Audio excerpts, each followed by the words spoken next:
Hi and welcome to the Philosopher's Games.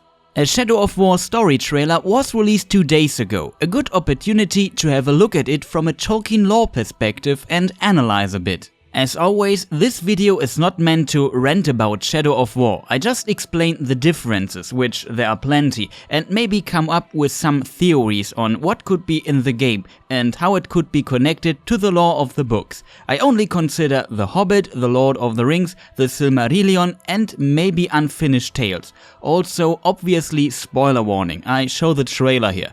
And if you don't like spiders, we will talk about one big spider too.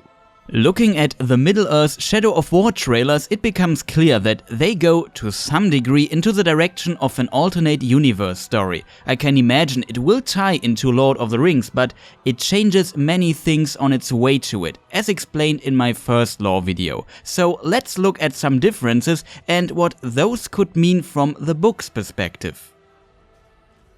In the trailer we see a big spider. From Lord of the Rings we know that a big spider named Shelob, which means pretty much female spider, is living in Cirith Ungol in Mordor and tried to eat Frodo and Sam.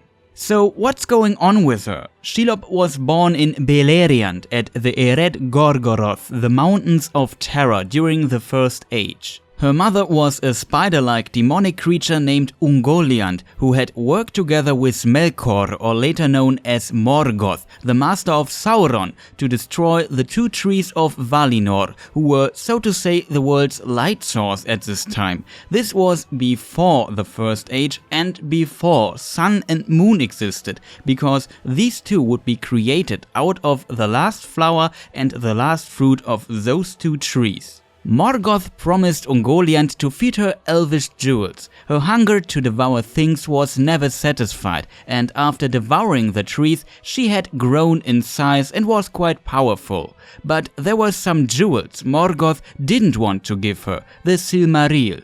He wanted to keep them for himself, and so Ungoliant became angry and wrapped Morgoth in her dark webs, planning to kill him. But he screamed and his Balrogs came to rescue him. She fled to Ered Gorgoroth and there she bred. Shelob was one of her children. After the War of Res, which destroyed Beleriand, Shelob fled to Mordor, where she bred too. The fate of Ungoliant and her offspring is unknown, but Shelob's offspring should become the Mirkwood spiders. That are the spiders Bilbo has to fight and where he would name his sword Sting.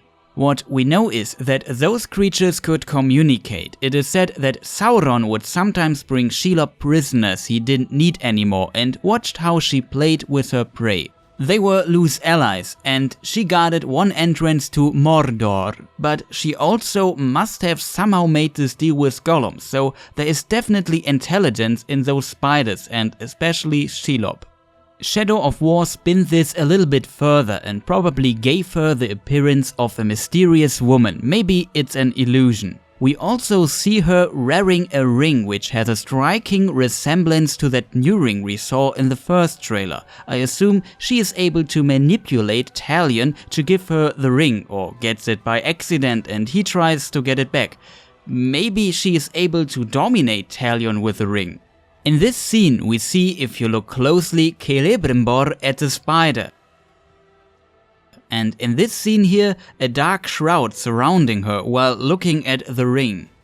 I conclude she wants the ring for whatever reason and has some magic power available to maybe create illusions. As mentioned, we know from Lord of the Rings that Shelob is a loose ally of Sauron, but not under his control. Also, from her mother's history, we can assume that one of her main goals is to still her hunger. So what interest could she have in a ring or in manipulating Talion? I could imagine she is some kind of third faction, because we also see the spider fighting the Nazgul in one scene.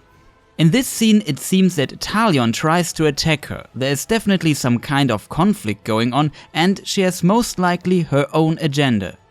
Then we have this elf woman. She's introduced as someone who kills men corrupted by those rings. I have no idea who she is, but we see her using some kind of combat magic with big explosions, which is quite unusual for Lord of the Rings. She is intervening in this scene here, so she can handle multiple Nazgul and even Shelob. The white explosion even seems to shatter one of the Nazgul.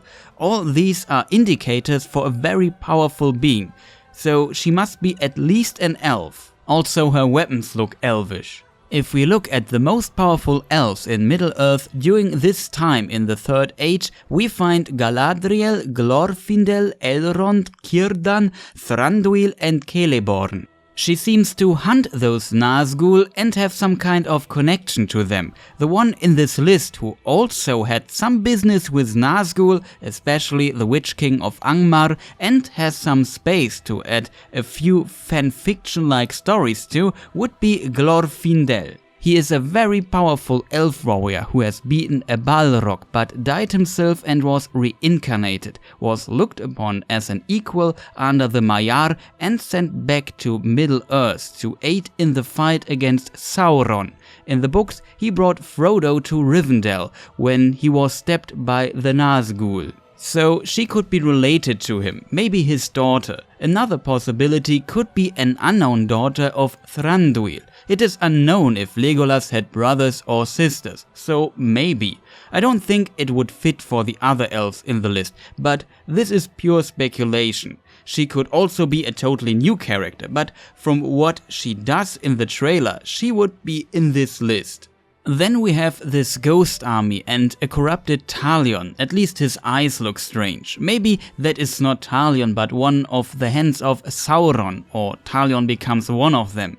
I don't know, but he has a ghost army with Gondorian ghost soldiers with no swords, which is very strange. The only ghost army we know from Lord of the Rings was cursed by Isildur, and they broke their oath to aid him, which was accepted by Eru Ilúvatar, the transcendent god of the Tolkien universe himself. With this, they were not allowed to go to the halls of Mandos and had to haunt the place in the mountains until they fulfill their oath. In the books, they also were not able to physically interact with the world. They just scared the Cothairs of Umbar. So Talion having a ghost army himself is lore-wise quite unlikely. Maybe they are the fallen soldiers from the Blackgate. I will not let them be slaughtered like my brothers at the Blackgate.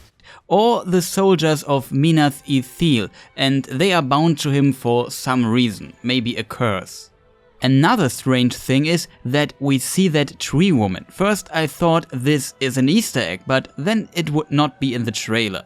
She is most likely one of the Entwives, maybe a minor NPC. Since the game is not limited to Mordor anymore, I guess she could be found anywhere. Interestingly, the Ents lost them because their wives started moving away from the big forest to plant smaller things like vegetables. Later, Sauron ruined and burned that region down to stop the advance of the army of the Last Alliance. It would become known as the Brownlands in Rohan, so the Entwives either died there, escaped, or were captured by Sauron. With this said, there is the possibility for one of them being in Mordor, or somewhere around it.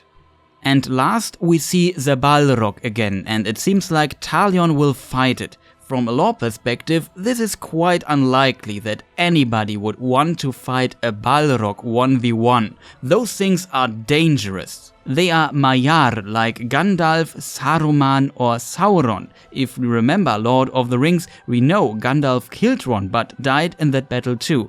And Gandalf is a Maiar, a very powerful divine being of lower rank comparable to an angel. As mentioned earlier in this video, Glorfindel also killed a Balrog in 1v1 combat, but he was a very powerful elven warrior and even he died in that battle.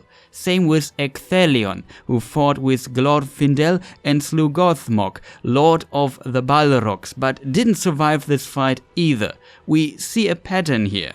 It's not like Balrogs never get defeated, but the greatest warriors of elves and men in the history of Arda managed to kill maybe 1 or 3 in their lives and most likely died themselves doing so. And this was often with armies. Only few fought in 1v1 situations against them and survived. And all those who defeated Balrogs are absolute legends.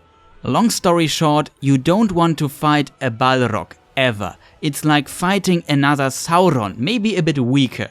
On one hand, I like amazing and epic boss battles, but on the other side, it does feel not very Lord of the Rings like, if just anybody can simply fight a Balrog. A victory over a Balrog is almost like beating Sauron himself. It's a big deal, even though they are inactive for thousands of years, waiting for their master Morgoth to return. If we look at the protagonist, Celebrimbor is primarily an artifact smith and not known as a great warrior, even though he must be quite powerful too, as a grandchild of Feanor. And Talion is just a human, fighting evil godlike entities successful while fighting a war against Sauron himself feels a bit over the top, even though it could lead to an amazing boss battle and we don't know if Talion wins at the end. An appearance of a Balrog is lore-wise also unlikely, but not impossible, since Gothmog, the lord of the Balrogs, and Sauron had the same rank in Morgoth's army. He can control them, but maybe the very few remaining do him a favor. Also, as mentioned in the other video, the developers increased the power levels of some characters in Shadow of Mordor and Shadow of War drastically to build a fun game around it, and I think that's okay. Another note is that we will be able to use Gil-galad's spear Aeglos, which should be this one here. And I could imagine that this man here, who received the ring by Anatar or Sauron, will become the Witch King of Angmar.